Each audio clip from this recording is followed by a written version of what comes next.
এই মেয়েকে তুমি খুঁজে পাচ্ছ না, তুমি এই কথা আমাকে আগে জানাবা না? আমি কেন বাসায় আসার পরে এটা জানলাম? আরে আমি তো ভেবেছি ও চলে আসবে, আমি ময়নাকে পাঠিয়েছিলাম ওকে খুঁজতে। ময়নাকে কেন পাঠাবে তুমি?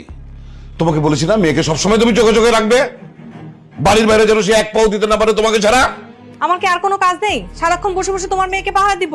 মানে মেয়ে তো তোমার মতোই হয়েছে, ফাজিলের ঘরে ফাজিলই হয়েছে। মেয়ে একটা ফাজিল, তুমি একটা ফাজিল, খালি মুখে মুখে তর্ক করতে শিখেছো। বুঝতে পেরেছি আমার মেয়ে কোথায় গেছে। তো বুঝতে যখন পেরেছো যাও না, গিয়ে নিয়ে আসো। যাচ্ছি।